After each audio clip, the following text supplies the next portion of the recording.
Shalom, selamat siang, senang kembali berjumpa dengan jemaat Tuhan. Kalau yang baru pertama kali hadir, selamat datang, salam kenal dan selamat beribadah dan menikmati lawatan Tuhan di tempat ini.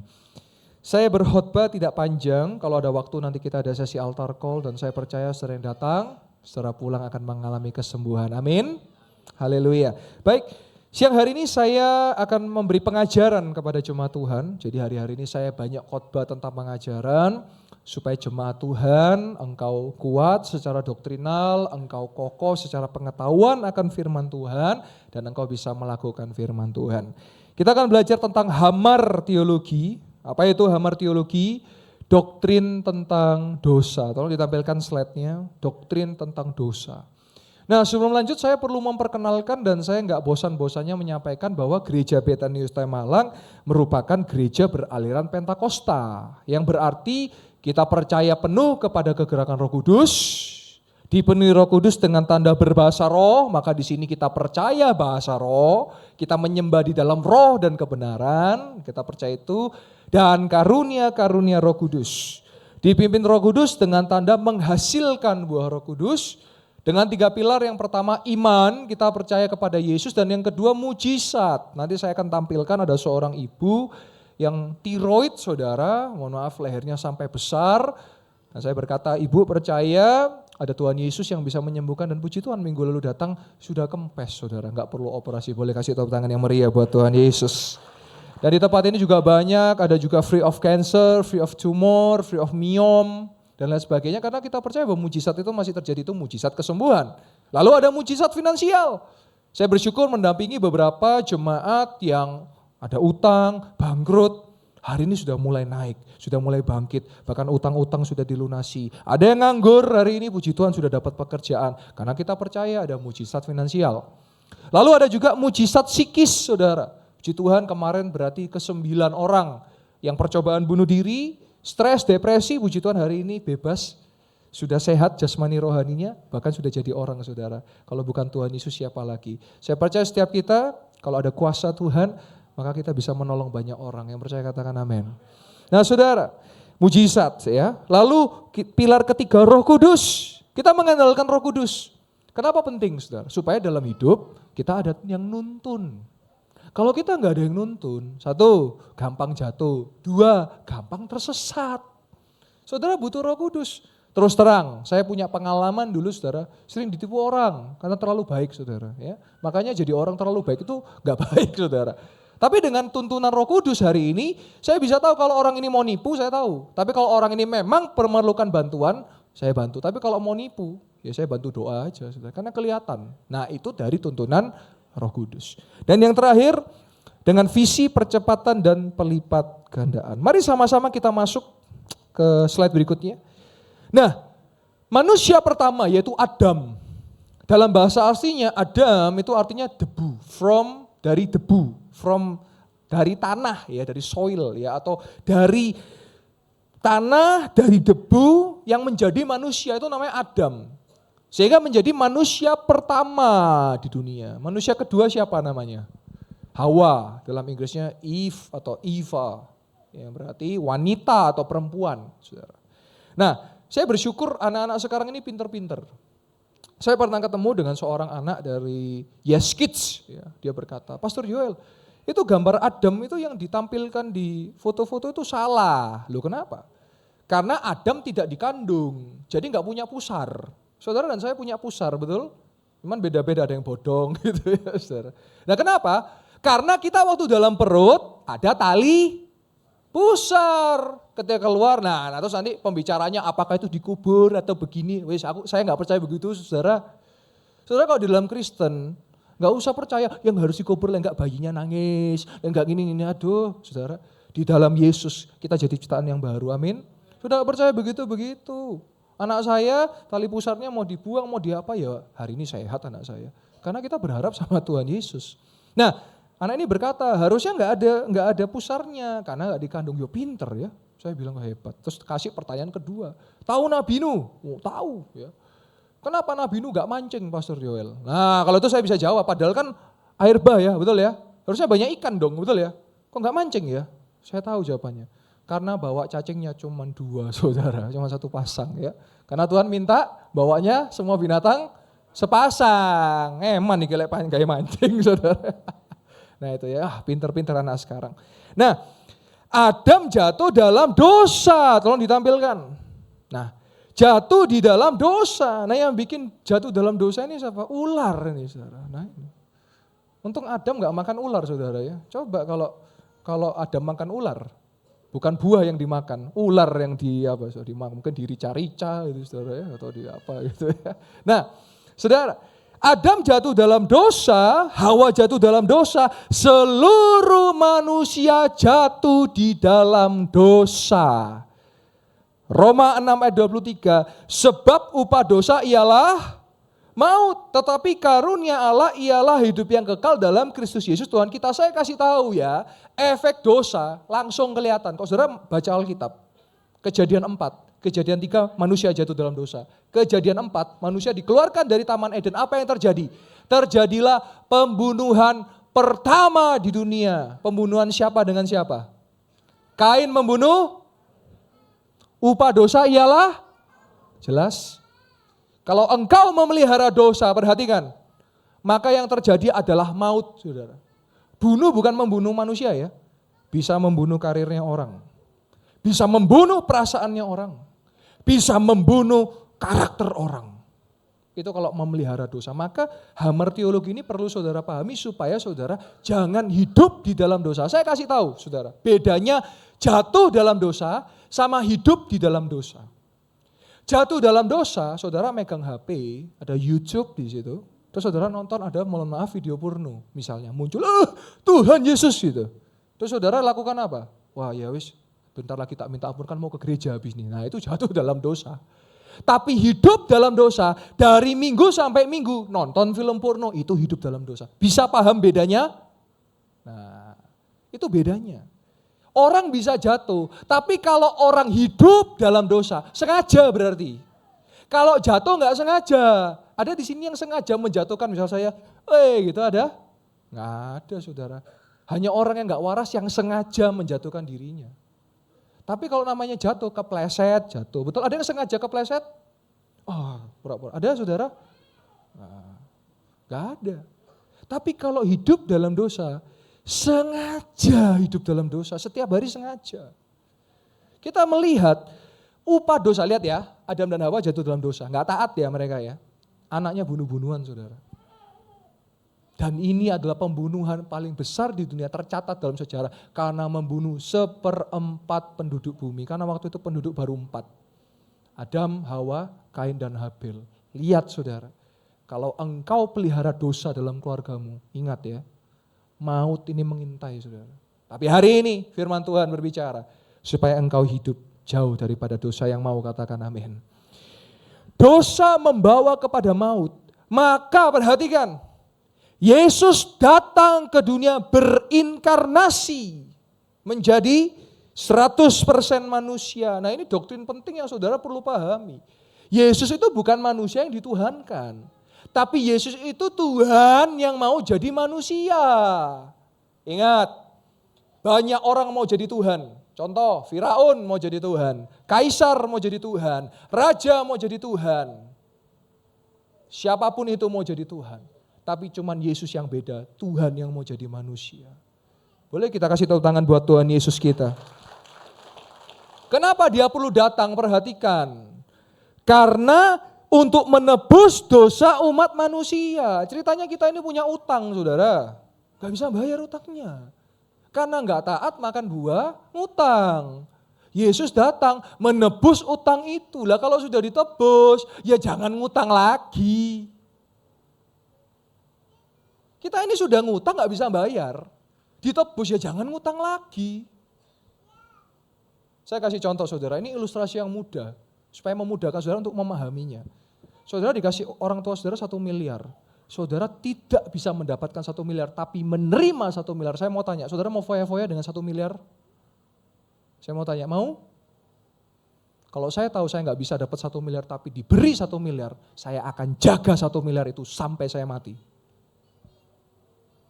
Saudara bisa nangkep ilustrasi yang saya bagikan barusan? Analogi bisa ditangkap? Sama. Saudara nggak bisa dapat keselamatan, tapi diberi keselamatan sama Tuhan. Jagalah hidupmu sampai engkau dipanggil.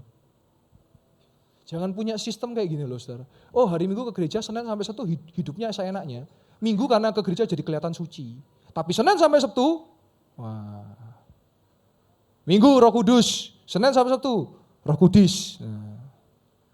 Jangan, setiap hari. Lihat saudara. Dan memberi hidup yang kekal bagi setiap orang yang percaya. Saudara percaya enggak sih? Kalau suatu di sana itu ada tempat lain selain dunia ini yang dimana semua orang dua tempat pilihannya, satu surga, satu neraka. Percaya enggak? Kalau saya sangat percaya. Di sini mau ke neraka atau mau ke surga saya tanya? Berarti jalannya kemana kalau mau ke surga? Ya percaya Yesus. Kenapa kok percaya Yesus? Saya tanya kenapa? Karena Alkitab mencatat, Yohanes 14 ayat yang ke-6. Tidak ada seorang pun datang kepada Bapa kalau tidak melalui Yesus. Saudara, di sini sementara, di sorga yang kekal. Ada lagu lama berkata, di sorga nanti pakai baju putih, atas kepala mahkota emas. Wow, saya kalau dengar pujian itu seneng gitu loh saudara. Jadi kalau saudara lemah, banyaklah muji nyembah Tuhan, jangan dami ungger, sampai langit-langitnya geli saudara ya. Ya, banyak memuji Tuhan, amin. Ya. Nah sekarang, apa saja jenis dosa? Nah kita taunya sekarang dosa kan cuma bohong, mencuri gitu kan. Banyak saudara, saya bantu ya. Dalam perjanjian lama menggunakan bahasa Ibrani. Tapi saya akan bantu terjemahkan. Yang pertama menggunakan kata kata. Dosa kejahatan moral, penyembahan berhala berhubungan dengan ritual. Saya kasih contoh ya. Saudara kalau masih suka percaya kalau hari Senin diwarnai warna hijau, kalau hari Selasa itu sudah penyembahan berhala saudara. Saudara gak percaya tak? Tuhan Yesus bisa melindungi saudara. Saudara di mobil ya, kasih semua benda-benda, ada salib di situ, ada fotonya Tuhan Yesus. Semua ditaruh supaya saudara di perjalanan selamat. Cobalah saudara 200 km di depan jalan, nabrak saudara. Itu juga ritual. Kenapa saudara pakai kalung salib saya mau tanya? Kenapa saya tanya? Bukan supaya saudara di jalan gak dijamret, bukan. Tapi saudara bangga, harusnya itu kita yang disalib. Saudara tahu tidak di perjanjian lama, salib itu kutuk. Salib itu untuk penjahat yang paling jahat. Kita ini penjahat paling jahat. Tapi Yesus mau gantikan kita. Siapa yang hari ini gak bangga pakai kalung salib? Oh saya kalau lihat biasanya ada jemaat kalungnya besar sampai gini. Wah. Cuman yang saya belum nemu yang bawa salib. Saya pikul salib pastor. Oh ya ibadah, taruh dulu di sana pas salibnya. Pulang baru dibawa lagi. Nah, iya saudara. Oh kalungnya salib, antingnya salib, bajunya salib. Wah. Nyetir yo nyalip-nyalip lah. Wis. Saudara. Itu juga. Hati-hati loh saudara. Itu simbol. Jadi kalung salib itu simbol bahwa saya yang harusnya disalib tapi dia gantikan saya. Yesus gantikan saya. Siapakah kita? Kita itu Barabas. Barabas itu adalah penjahat yang harusnya dia yang disalib tapi Yesus gantikan kita, itu Barabas saudara. Jadi hari ini kalau saudara pakai kalung salib, banggalah. Kalau ada Yesus, kutuk dirubah menjadi berkat. Yang kedua, malapetaka, bencana besar atau kejahatan besar. Saya kasih contoh ya, yang real ya. Ini mohon maaf sekali, ini saya bicara lingkup kompleks. Jangan semua gampang nyalakno Tuhan. Saudara punya got di depan rumah, buangan sampah terus di situ, terus banjir. Nyalakno Tuhan. Ketawa Tuhan, kowe sing buang sampah kok aku sing disalahno. Loh, betul enggak? Mari sama-sama kita belajar. Kita sebagai, kalau dalam teologi ada namanya teologi ekosistem. Saudara kalau di depan ada got, ya jangan baju dibuang di situ, kresek dibuang di situ, buang sampah sembarangan.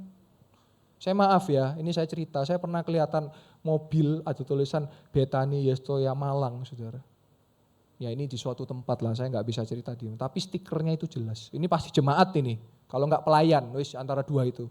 Tahu saudara, buka pintu tisu keluar, plung. Astaga naga.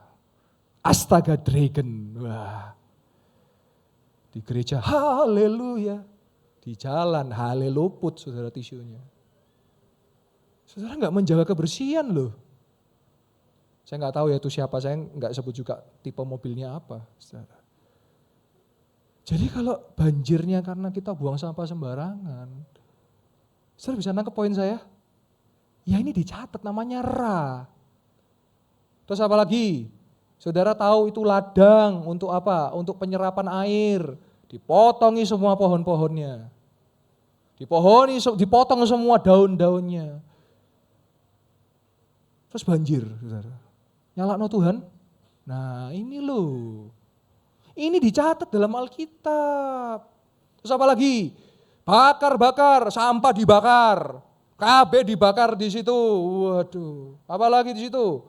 Hatinya dibakar api cemburu. Bakar itu. Terus tetangga-tetangga paru-parunya pada menggop-menggop. Ini Tuhan sedang mencobai umatnya. Tuhan gak pernah mencobai umatnya.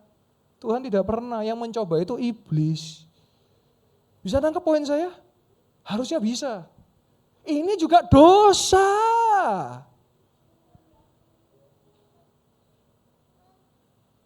Mobil asapnya udah keluar asapnya hitam kabeh temboke saudara. Itu juga menyebabkan ini malapetaka besar. Sudah paling gampang yang tadi saya cerita, buang sampah sembarangan itu loh. Contoh saudara, kalau saudara makan sate, suka tusuk sate, saya kasih tambahan informasi. Jangan tusuk itu yang tajam itu saudara taruh, patahkan dulu. Itu banyak saudara-saudara kita yang bekerja di tempat pembuangan sampah, ketusuk tangannya saudara, karena itu tajam. Loh, baru ngerti toh? Ini termasuk raha, malapetaka. Kadang-kadang malapetaka ini yang bikin manusia sendiri. Jadi udah paling gampang itu. Di situ pinggirnya sungai, nggak boleh dibangun rumah. Ngeyel kan, bangun rumah di situ, terus ambruk rumahnya. Tuhan, kenapa kau lakukan ini padaku? Padahal pemerintah sekitar sudah nginget, no, ojo bangun di situ. Malapetaka, bencana besar, kejahatan besar. Jadi kita sebagai orang Kristen, gak cuma di mimbar, gak cuma di kursi saudara, di lingkungan kita harus berperan. Yang mau berperan katakan amin. Gak usah susah-susah, buang sampah pada tempatnya itu aja. Itu aja. Saudara melakukan itu, perbedaan terjadi kok. Gak menyumbat jalanan, gak bikin kotor jalanan. Dan saya rindu itu terjadi di tempat ini. Ketika pasca memberontak atau melanggar, nah ini saudara. Memberontak atau melanggar ini bisa bicara di rumah saudara masing-masing. Saya percaya setiap rumah punya peraturan, betul enggak? Kalau orang tua masing-masing beda, ya ikuti orang tua masing-masing. Mungkin ada orang tua yang boleh pulang malam. Ada yang enggak boleh pulang malam, masing-masing punya alasannya sendiri. Kalau saya dididik jam 9 sudah di rumah, ya saya patuh, saya enggak akan mendebat. Tetanggaku loh jam 12 Pak, boleh Pak. Loh. Ketaatan tuh dari rumah masing-masing, saudara. Suatu kali ada anak muda ya, pulang pagi, dipukuli orang tuanya. Kenapa kamu pulang pagi? Ya soalnya nggak boleh pulang malam, sekalian pulang pagi Pak. Nah ini, jaluk ditutup saudara. Taati peraturan, itu dari rumah. Terus apa lagi? Kantor saudara, kalau saudara bekerja di kantor. Kalau peraturan kantornya apa, ikuti. Kebiasaan kita sebagai manusia ini peraturan dibuat untuk apa? Dilanggar. Maaf ya, saya harus ingatkan lagi. Ini peraturan jadi gini, kita ini hidup di negara hukum namanya. Negara yang punya hukum apapun itu. Saya kasih contoh, ini diri saya sendiri ya. Karena saya dulu pernah kecelakaan pakai motor saudara. Helm saya sampai pecah. Sampai hari ini, walaupun 100 meter, saya tetap pakai helm. Saya mau tanya, kenapa pengendara motor harus pakai helm? Saya mau tanya kenapa? Karena peraturan mencatat, hukumnya mencatat bahwa orang warga negara yang baik pengendara motor harus menggunakan pelindung kepala atau disebut helm. Tapi saya mau tanya, realitanya ini saya nggak cerita di sini baik semua. Yang di Antartika saya katakan, di Antartika selama nggak ada Pak Polisi nggak pakai helm kan? Antartika loh ya. Kok saudara saya percaya pakai helm, amin? Naik mobil pun pakai helm ya. tambah ditilang saudara. Bukan F1 Pak ini Pak. Nah. Saya belajar, saya kalau ngajar full time dan saya ngajar pelayan, pakai helm. Bukan masalah tilang nggak ditilang. Kita itu mau taat peraturan. Lek pelayan Tuhan nggak taat sama peraturan negara, apalagi sama peraturan Tuhan sih nggak kelihatan. Saya kasih sederhana ya. Kalau saudara mau cari jodoh, saya kan lihat ini anak-anak muda ada ya. Cari yang cinta Tuhan. Sing nggak kelihatan aja dicintai, apalagi sing kelihatan tambah dicintai. Duh, itu logika sederhana. Orang tuanya dihormati, pasti Anda pasangannya dihormati. Tapi lah nggak hormat be orang tua, hati-hati. Nikah nggak 1 tahun 2 tahun ya, pacaran nggak 1 tahun 2 tahun. Tuhan yang nggak kelihatan aja dia bisa cintai, apalagi Anda yang kelihatan pasti lebih dicintai. Sama, kalau peraturan yang kelihatan nggak bisa kita taati, boro-boro peraturan Tuhan yang nggak kelihatan, pasti nggak ditaati saudara. Lampu merah, merah, kuning, hijau, sederhana aja. Teorinya hijau warnanya artinya jalan, kuning artinya hati-hati, merah artinya berhenti. Teorinya, prakteknya, merah, tambah masuk gigi 4, weng, betul apa betul? Tapi ini di Antartika loh ya, kalau saudara aman, saudara dari jauh lihat kuning aja, sudah berhenti pelan-pelan. Cip, gitu ya. Tapi kalau di Antartika sana, wow, weng. Tak heran lah kalau perempatan resiko bisa nabrak. Karena kalau perempatan ada yang dari sini, ada yang dari sini, ada yang dari sini. Ini yang namanya pasya, memberontak, melanggar. Sudah ada peraturan, dihajarai. Ngerti ya, dosa itu luas saudara. Lanjut, awon. Ini bukan kalau saudara lapar, ini yang daging itu rawon. Nah itu ya. Ini awon ini ya. Perbuatan yang salah atau tidak merasa bersalah. Wah, pernah ketemu orang yang salah terus playing victim saudara? Banyak. Salah tapi merasa jadi korban kan? Di perjanjian lama banyak. Di hari ini pun lebih banyak saudara. Buat salah, enggak merasa salah, pura-pura jadi korban, banyak. Tapi percayalah, dengarkan saya sebagai hamba Tuhan berkata, orang yang benar pasti dibela Tuhan. Orang mau difitnah boleh, saya di TikTok saya banyak yang ngehujat, enggak percaya mujizat, enggak percaya ini, terserah. Tapi saya enggak ngurus orang lain, saya hanya tahu bahwa Tuhan Yesus masih bisa menyembuhkan. Tuhan Yesus masih bisa melakukan mujizat, enggak usah ngehujat orang lain. Saya ini bingung sama orang-orang kalau misalnya di TikTok gitu ya, kok sempetin sih komentari saya, nganggur dah saudara. Kalau kita enggak ada waktu orang enggak nganggur. Kita sibuk ngelayani orang, kita sibuk mendoakan orang. Kok sempet-sempetnya komen gitu. Nah itu, seperti itu ya.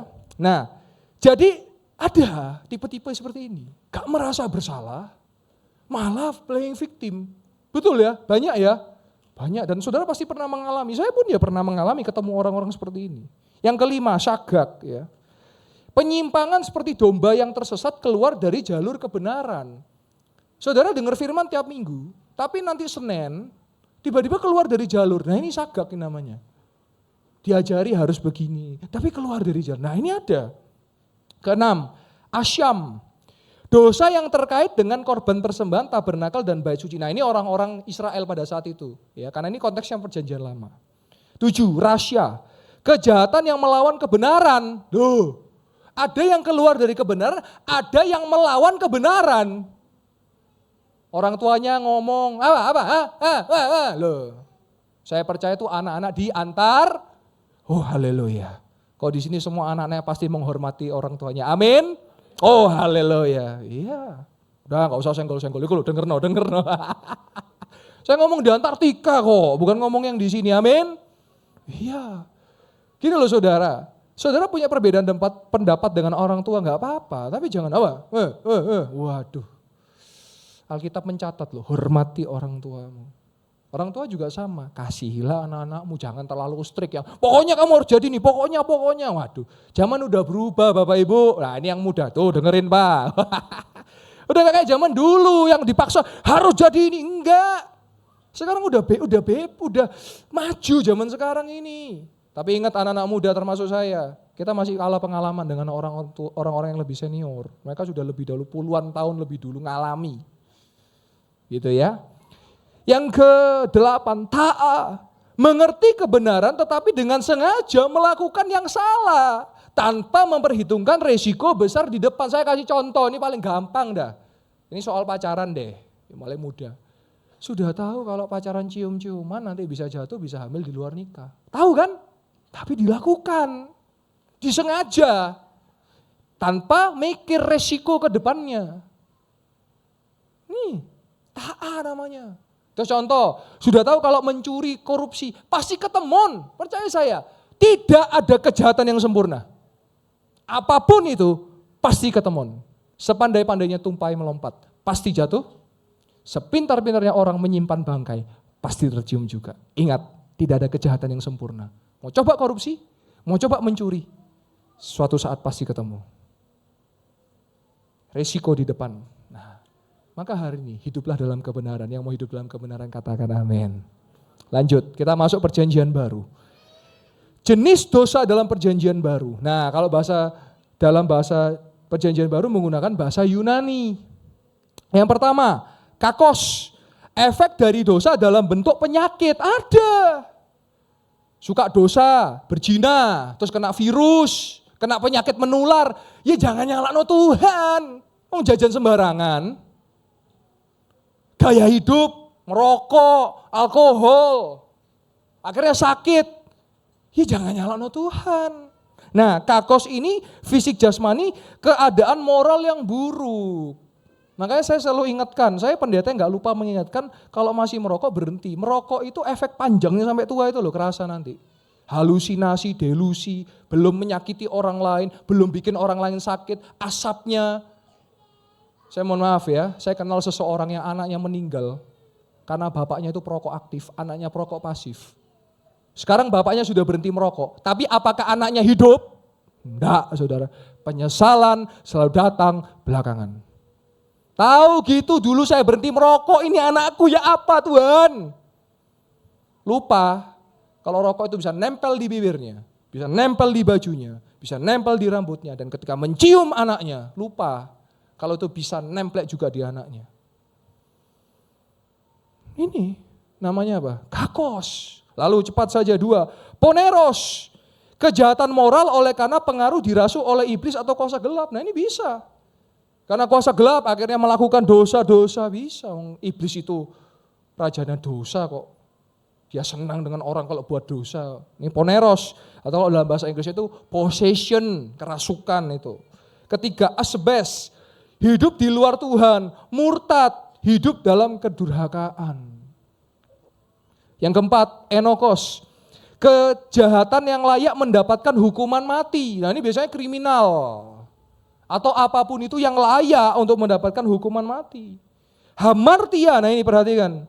Kata kunci dari hamartiologi. Hidup melenceng jauh tidak searah dengan tujuan awal dari Allah. Saudara, saya kasih tahu tujuan awal Tuhan menciptakan kita sebagai manusia. 1, memuji menyembah namanya. 2, hidup dalam kekudusan. 3, bukan cuma datang ibadah, tapi engkau harus jadi berkat buat banyak orang. Alkitab catat itu. Ada satu hukum di Alkitab yang saudara bisa baca. Kalau engkau harus berbuat baik, tapi engkau tidak lakukan itu, sama dengan dosa. Itu ada di Alkitab, dan itu dipakai dalam pasal, kalau saudara fakultas hukum, ada namanya omission itu hukumnya. Kalau kita sengaja lihat orang susah, kita sengaja lihat orang menderita, terus kita memilih gak menolong, kita sama dengan berdosa. Itu ada di Alkitab dicatat. Ya, Matius 28, jadikanlah seluruh bangsa. Jadi kita itu saudara bukan hanya menjadi penghangat kursi, tapi saudara keluar dalam pekerjaan saudara jadi berkat, amin. Saudara keluar sana menangkan jiwa, amin. Iya, menginjil, amin. Iya. Lanjut. Adikia, dosa kehidupan lama sebelum di dalam Tuhan. Saya percaya ya Bapak Ibu Saudara jemaat yang saya kasih dalam Tuhan. Kalau saudara berjumpa dengan Yesus, hidup saudara berubah. Kalau belum berubah, saya tanya, sudah berjumpa dengan Yesus belum? Saya mengenal orang yang keras dan jahat. Ketika didoakan dalam nama Yesus, seketika sampai hari ini bisa berubah jadi baik dan lembut. Tapi saudara pasti kenal ya, orang yang 10, 20, 30, bahkan 70 tahun ke gereja, tetap keras dan gak berubah. Kok bisa ya? Berarti dia belum berjumpa dengan Yesus. Ke gereja cuman liturgi, ritual, kebiasaan tok. Karena saya orang Kristen. tapi di rumah gepuk-gepuk, di rumah miso-miso. Dan itu dilakukan berpuluh-puluh tahun lamanya. Coba cek parameter kita semua. Sudahkah engkau berjumpa dengan Yesus? Kalau orang sudah berjumpa dengan Yesus, dengarkan saya. Hidupnya pasti berubah, saya jamin itu. Tapi kalau enggak berubah, berarti belum berjumpa dengan Yesus. Hanya sebagai acara agamawi tok. Loh iya saudara. Silakan baca di Alkitab. Semua orang yang berjumpa dengan Yesus pasti berubah. Bukan hanya sembuh cepat itu gampang, berubah. Zakius suka ngambil pajaknya orang dan rakus serakah, dikembalikan bahkan sampai 4 kali lipat. Lihat saudara, Zakius loh. Makanya saya bingung kalau hari ini ada orang percaya Yesus tapi medit, tapi pelit. Mohon maaf, sudahkah berjumpa dengan Yesus? Karena kalau orang berjumpa dengan Yesus, dia akan murah hati dan senang untuk menolong orang lain. Lanjut. Anomos, hidup melanggar peraturan, ketertiban, dan kedisiplinan yang ditetapkan. Ini sama dengan yang tadi konteks perjanjian lama, peraturan di rumah. Masing-masing rumah punya peraturan masing-masing, sendiri-sendiri. Lalu apa lagi? Di kantor, di gereja kalau saudara pelayanan. Lanjut, ada parabetes, hidup melanggar peraturan hukum yang berlaku. Kalau anomos itu bersifat kecil, kalau parabetes bicara kenegaraan, melanggar hukum negara, melanggar hukum daerah, melanggar hukum kota, kabupaten, ini bersifat formal. Lanjut, ada aknoin, ibadah yang salah dan keliru dalam sikap hati dan aplikasinya. Oh kalau saya bahas ini saya senang bahasnya. Kadang-kadang banyak kita datang ibadah hari ini ya, sikap hati kita ini salah. Ya pokoknya karena saya Kristen saya tak ke gereja. Tapi datang ke gereja dari awal sampai akhir, main HP terus, cek WA terus, Instagram, padahal khotbah cuma 30 menit, sesibuk itu. Sedangkan kalau nonton bioskop, nonton bola, 2 jam, 90 menit, main HP enggak saya tanya? Enggak mungkin. Tidak mungkin, tidak mungkin, tidak mungkin. Nonton bioskop enggak mungkin telat, ke gereja pasti telat. Tapi ini gereja yang diantar tika. Loh ini ibadah yang keliru. Sikap hati yang salah. Loh iya saudara. Lanjut. Pelanau yang ke-10. Menyimpang dari jalan kebenaran, hidup dengan perbuatan tercela. Ini saya kasih contoh ya yang real. Tuhan menciptakan Adam dan Hawa. Perempuan berpasangan dengan laki-laki, laki-laki dan perempuan, pria dan wanita, wanita dengan pria. Tapi hari ini kan banyak yang bilang, oh enggak kok bisa kok pria dengan pria, wanita dengan wanita. Wah. Cabe dengan cabe, terong dengan terong gitu. Itu salah enggak saya tanya? Kenapa salah? Lah Alkitab sudah nyatet kok. Semua standarisasi kita bilang benar atau salah itu di Alkitab. Saya mau tanya, kelamin atau gender, Tuhan ciptakan berapa? 2. Laki-laki dan perempuan, berarti gender yang lain siapa yang nyiptakan? Manusia. Ingat, kalau itu dilakukan keluar dari jalan kebenaran dan itu tercela, pasti mendatangkan kegagalan, pasti mendatangkan kebinasaan. Lihat hari ini, gak kacau kah dunia? Laki bisa sama laki, perempuan bisa sama perempuan. Saya mau katakan saudara, itu juga penyebaran virus dengan 3 huruf itu saudara. Maaf, saya harus katakan realita. Supaya kita tahu, kalau kita lakukan dosa, ada resikonya. Saya sudah berjumpa dengan beberapa orang yang kena ini, 3 huruf ini, saudara. Selain karena melakukan di luar nikah, bebas. Dan yang kedua, karena sesama jenis, saudara. Maaf saya harus katakan ini supaya kita jaga hidup, supaya kita tidak hidup dan jatuh di dalam dosa. Yang mau katakan amin. Ini rambu-rambu saudara. Lanjut, yang ke-11. Paraptoma, sengaja menerobos padahal telah mengetahui kebenaran. Ini kalau bahasa Jawa nih, ngeyel, bandel. Terus diomongi, diingetno. Kadang-kadang kita begitu ya, jangan lewat situ, jurang itu. Coba wah masuk jurang saudara. Atau udah dikasih tahu, hati-hati, waspada. Dulu kalau saya sekolah saya ingat ya, mohon maaf. Kalau di kamar mandi gitu, jangan masuk, ada sesuatu di dalam. Nah, kira-kira sesuatu itu kan kita udah tahu, nggak mungkin di dalam itu ada pohon, nggak mungkin saudara. Di dalam itu ada apa? Mungkin ada Ultraman, nggak mungkin saudara. Pasti sesuatu itu sesuatu yang nggak ramah untuk hidung kita. Kita melihat bisa trauma gitu kan. Dan pasti membuat kita mual. Wah ini saya jelaskan dengan definisi yang baik dan benar. Tapi kalau kita nggak melihat sendiri kan nggak percaya, betul ya? Dan benar ketika kita melihat trauma, hidungnya nggak ramah dan mual, saudara. Padahal udah diingetin, awas karena airnya lagi macet. Jadi nggak bisa dijeglek. Kita kan gitu ya, kalau jeglek berarti jeglekan. Ya. Cas-casan. Gitu. Pokoknya tambahi an semua, saudara ya. Nah itu. Yang ke-12, terakhir. Hipokrisis, nah ini. Hidup dalam kemunafikan. Apa sih munafik? Sederhana saja. Tahu kebenaran tapi nggak mau melakukan, bisa ngomong tapi nggak bisa melakukan. Ini namanya munafik. Saya banyak menemukan orang seperti itu, saudara. Pintar khotbah tapi nyolongan, saudara. Ngerti firman tapi mencuri. Banyak itu, saudara. Tapi saya rindu jemaat Tuhan, Anda tidak demikian. Amin. Karena saya yang katakan di mana yes, amin. Lanjut. Kejadian 4 ayat yang ke-6 sampai ke-7. Firman Tuhan kepada Kain, mengapa hatimu panas dan mukamu muram?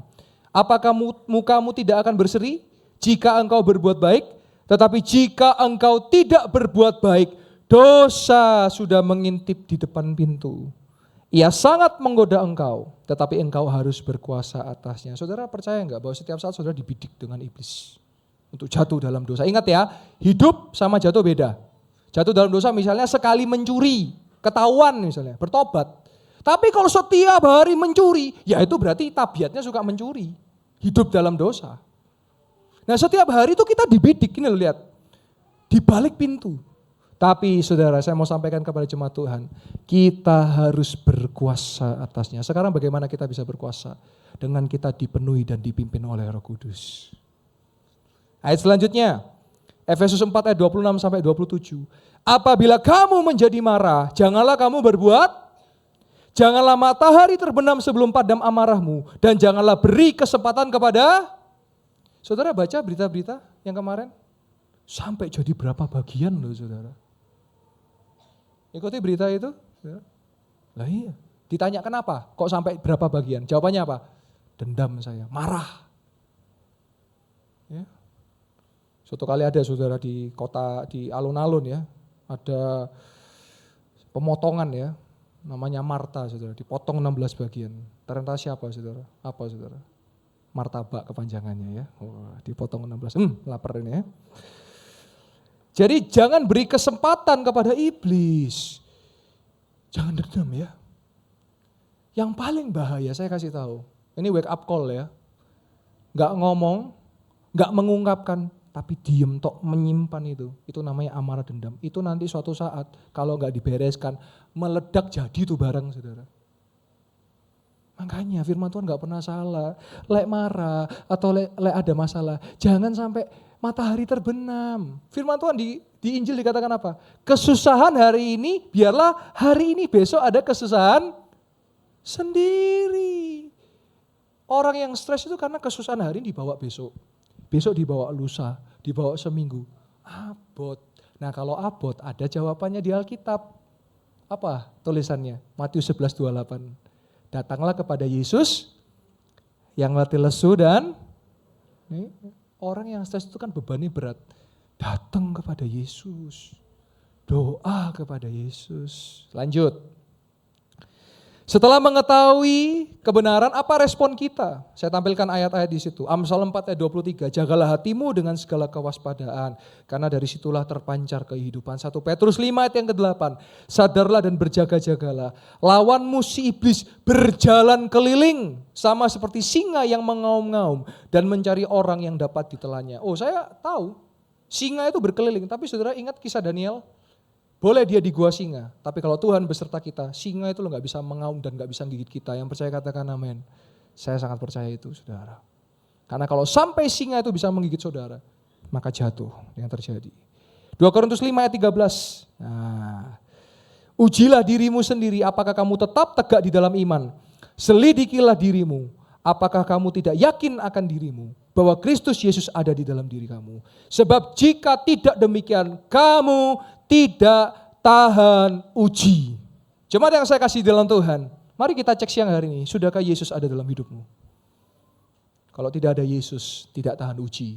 Tapi kalau ada Yesus, meskipun badai, meskipun topan, meskipun angin sakal, kita pasti tetap tahan uji. Kasih tepuk tangan yang meriah buat Tuhan Yesus. Slide yang terakhir sebagai penutup. Dosa memiliki banyak jenis, bahkan ribuan variannya. Manusia tidak dapat menebus dirinya sendiri, tetapi hanya satu pribadi. Ingat, 1000 banding 1. Satu pribadi, yaitu Yesus Kristus Sang Tuhan dan Juru Selamat, yang dapat menebus dosa dan menyelamatkan setiap orang yang percaya kepadanya. Dan ayat kesukaan kita semua, ayat terakhir. Saya boleh undang worship leader kembali, saya bacakan. Sebab karena kasih karunia kamu diselamatkan oleh iman, itu bukan hasil usahamu, tetapi pemberian Allah, itu bukan hasil pekerjaanmu. Jangan ada orang yang memegahkan diri. Salah satu sifat iblis saya sebut namanya sombong. Orang kalau udah sombong cepat jatuhnya. Tapi hari ini kita mau jadi rendah hati. Amin. Kita mau jadi orang-orang yang hidup oleh kasih karunia Tuhan. Saya tutup dengan satu kesaksian sebelum kita akan masuk ke hadirat Tuhan. Seorang ibu yang datang dengan tiroid, saudara. Ada lehernya waktu saya ketemu sesak. Karena besar lehernya. Tapi saya berkata kepada Ibu Mary Jane, Ibu percaya. Oh, Yesus yang bisa menyembuhkan, Yesus bisa operasi, dan itu pasti kempes dalam nama Yesus. Dan kita lihat sama-sama tiroid yang dikempeskan oleh Tuhan Yesus. Shalom, Jemaat Mega Church Betania Semalang. Puji Tuhan, saat ini kita akan mendengar kesaksian dari seorang ibu, namanya siapa Ibu? Ibu Mary Jane. Apa yang Ibu alami dan bagaimana, boleh disaksikan, silakan. Saya mengalami sakit tiroid yang benjolannya sangat membesar sekali. Kemudian saya boleh dilayani Pastor Yoel dan Tuhan boleh menyembuhkan saya. Ini tiroidnya udah kempes dan pada tanggal 28 Juli waktu di USG tidak ada benjolan. Amin. Terima kasih karena Tuhan berkati. Amin. Saya percaya bahwa mujizat kesembuhan masih terjadi dan saya ingat betul ketika saya pertama kali berjumpa dengan Ibu Mary Jane. Mohon maaf, lehernya besar saudara, tapi hari ini saya melihat lehernya mengempis dan saya percaya bahwa Tuhan Yesus masih bisa menyembuhkan. Dan saya teringat saya berkata kepada Bu Mary Jane, pasti Tuhan Yesus sembuhkan. Dan terbukti perkataan kita penuh kuasa dan saya percaya mujizat masih terjadi. Bersama Yesus pasti bisa. Tuhan Yesus memberkati. Amin, amin, amin. Ya, Ibu. Kita boleh kasih tepuk tangan yang meriah buat Tuhan Yesus. Haleluya. Saudara, ya, saya masih percaya bahwa mujizat itu terjadi. Injil pun menyatakan, Matius 4:23, Yesus mengabarkan Injil dan melenyapkan segala penyakit. Ada satu video tapi saya tidak tayangkan, saya ceritakan singkat saja. Ada ibu yang bahunya, sarafnya putus saudara. Jadi kalau dia jalan kayak begini. Dokter berkata kalau mau bisa diangkat lagi, harus dioperasi. Tapi ibu itu minta tolong, Pastor tolong doakan. Kita minta sama Tuhan Yesus untuk disambungkan kembali dan puji Tuhan minggu lalu saudara. Setelah doa, tangannya bisa diangkat, sarafnya nyambung lagi saudara. Dan saya percaya tidak ada yang mustahil bagi Tuhan, tidak ada yang mustahil bagi orang percaya. Kasih tepuk tangan yang meriah buat Tuhan Yesus. Saya undang jemaat Tuhan boleh bangkit berdiri. Saya tidak tahu apa yang sedang saudara alami hari ini. Mungkin sakit jasmani, mungkin sakit rohani, mungkin ada sakit-sakit finansial. Tapi hari ini kita punya Yesus. Sejauh timur dari barat. Dia membuang dosa kita. Dia tidak ingat-ingat lagi pelanggaran kita. Dan dia mau memulihkan hati-hati yang hancur. Saudara, jangan hidup dalam dosa. Kalau jatuh, firman Tuhan sudah katakan di Matius. Engkau boleh jatuh 7 kali tapi bangkit 8 kali. Orang Kristen adalah orang yang tidak menyerah. Itu yang membedakan dengan yang lain. Orang Kristen adalah orang yang bukan pecundang tapi pemenang. Bahkan lebih daripada pemenang. Mari kita datang ke hadirat Tuhan. Sejauh timur dari barat, Engkau buang dosaku. Amin. Tiada kau ingat lagi pelanggaranku. Terima kasih Tuhan. Jauh ke dalam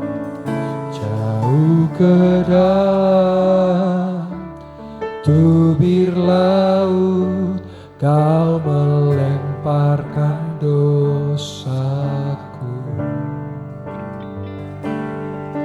Tiada kau perhitungkan kesalahanku. Betapa besar, betapa besar, amin, kasih pengampunanmu,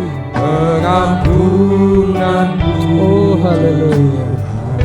Tak kau pandang hina, tak kau pandang hina hati yang hancur.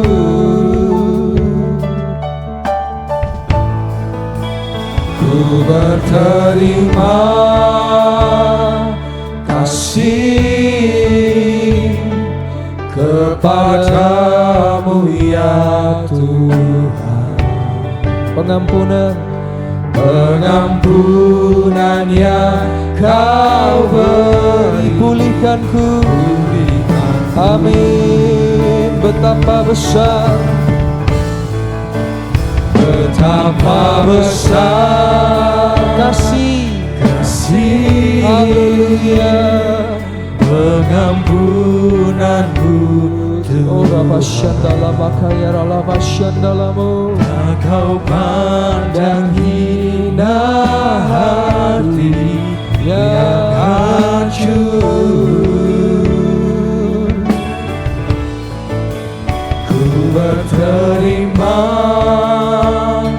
kasih kepadamu ya Tuhan. Pengampunan yang kau beri, pulihkanku. Musik boleh mengalun lembut pada bagian ref. Saudara ambil waktu untuk berdoa. Saya tidak tahu siapa hari ini saudara, engkau datang dengan hati yang hancur. Gak perlu maju ke depan, gak perlu angkat tangan. Kau punya trauma yang berat. Orang lain gak tahu, tapi Tuhan tahu. Dan hari ini Tuhan rindu untuk engkau datang kepada Dia. Serahkan beban. Dia akan memberikan kelegaan. Move on. Gak ada manusia yang sempurna. Setiap orang punya masa lalu yang kelam. You need to move on. Anda perlu untuk maju, dan maju. Saya tahu ada banyak mungkin hal-hal yang menyakitkan. Ada banyak hal-hal yang membuat menderita. Tapi kita punya Tuhan Yesus yang senantiasa menyertai kita. Bagi orang yang saya sebut ini, saudara gak perlu angkat tangan. Tapi saya mau berdoa, dalam nama Yesus hati yang baru Tuhan sudah berikan. Dalam nama Yesus Tuhan sudah memulihkan. Saudara yang datang dengan sakit penyakit, saudara, letakkan tangan saudara pada bagian yang sakit. Saya bantu berdoa saudara. Bukan saya yang menyembuhkan, tapi Yesus yang akan menyembuhkan. Saya hanya hamba Tuhan, saya hanya menyatakan apa yang dikatakan oleh firman. Bahwa Yesus itu menyembuhkan, sang penyembuh. Dia Rafael, Allah yang menyembuhkan. Jehovah Rafa. Silakan saudara yang datang dengan sakit, letakkan tangan saudara. Saya akan berdoa dari mimbar ini. Dalam nama Yesus sembuh. Dalam nama Yesus sembuh. Kaki-kaki yang sakit mulai bergerak. Tangan-tangan yang kaku mulai bisa bergerak. Benjolan-benjolan dilenyapkan dalam nama Yesus. Jantung yang bermasalah sembuh dalam nama Yesus. Liver yang bermasalah sembuh dalam nama Yesus. Ginjal yang bermasalah sembuh dalam nama Yesus. Paru-paru yang bermasalah sembuh dalam nama Yesus. Kepala yang sakit sembuh dalam nama Yesus. Kalau ada tiroid dilenyapkan dalam nama Yesus. Saya percaya saya akan mendengar banyak kesaksian dari saudara. Saudara pasti mengalami kesembuhan ketika saudara percaya penuh kepada Yesus. Haleluya, haleluya. Ora basyandala makaya rala basyandala bakara basyandala mata. Kidala pataka rala basyandala mata karala basyandala. Cuma Tuhan boleh aminkan setiap perkataan doa yang akan saya ucapkan. Yang sakit sudah disembuhkan. Amen. Yang lemah sudah dikuatkan. Amen. Yang sedih sudah dihiburkan. Amen. Yang berputus asa sudah diberi kekuatan. Amen. Yang ada utang Tuhan pasti bantu untuk melunaskan. Amen. Yang belum dapat pekerjaan pasti disediakan pekerjaan yang terbaik. Amin. Dan kami percaya Tuhan sampai detik ini, di tempat ini, mujizat masih terjadi di dalam nama Yesus. Kami berdoa dan mengucap syukur di dalam nama Tuhan Yesus Kristus. Dan jemaat Tuhan yang percaya sama-sama kita boleh berkata, amin. Boleh kasih tepuk tangan yang meriah buat Tuhan Yesus dan silakan kembali duduk. Haleluya.